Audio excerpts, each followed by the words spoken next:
ପାରାଦୀପଠାରେ ଜିଲ୍ଲାସ୍ତରୀୟ ନିଯୁକ୍ତି ମେଳା।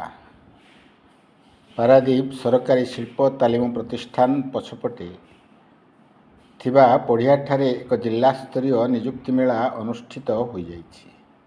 ଏଥିରେ ମୋଟ 22ଟି କମ୍ପାନୀ ଓ ସରକାରୀ ଅନୁବନ୍ଧିତ ତାଲିମ ପ୍ରଦାନକାରୀ ସଂସ୍ଥାମାନେ ଯୋଗ ଦେଇଥିଲେ। ଏହି ନିଯୁକ୍ତି ମେଳାରେ ଜଗତସିଂହପୁରର 8ଟି ବ୍ଲକ ଓ 2ଟି ପୌର ସଂସ୍ଥାର ମୋଟ 512 ଜଣ ପ୍ରାର୍ଥୀ ଓ ପ୍ରାର୍ଥିନୀମାନେ ଯୋଗଦେଇ ନାମ ପଞ୍ଜୀକରଣ କରିଥିଲେ। ସେମାନଙ୍କ ମଧ୍ୟରୁ 204 ଜଣ ନିଯୁକ୍ତି ବା ତାଲିମ ଦେବା ପାଇଁ ନିଯୁକ୍ତି ସଂସ୍ଥା ଓ ତାଲିମ ପ୍ରଦାନକାରୀ ଅନୁଷ୍ଠାନଗୁଡ଼ିକ ସହିତ ସହବନ୍ଧିତ ହୋଇଥିଲେ।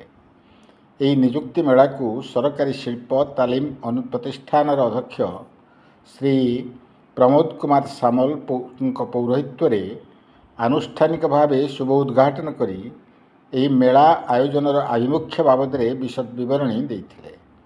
ଏହି କାର୍ଯ୍ୟକ୍ରମରେ ଦକ୍ଷତା ବିକାଶ ତଥା ନିୟୋଜନ ଅଧିକାରୀ ଶ୍ରୀ ଗତିକୃଷ୍ଣ ବେହେରା ପ୍ରାରମ୍ଭିକ ଭାଷଣ ଦେଇ ଜିଲ୍ଲାରେ ଚାଲୁଥିବା ଦକ୍ଷତା ବିକାଶ ଓ ନିୟୋଜନ କାର୍ଯ୍ୟକ୍ରମଗୁଡ଼ିକର ବିସ୍ତୃତ ବିବରଣୀ ରଖିଥିଲେ।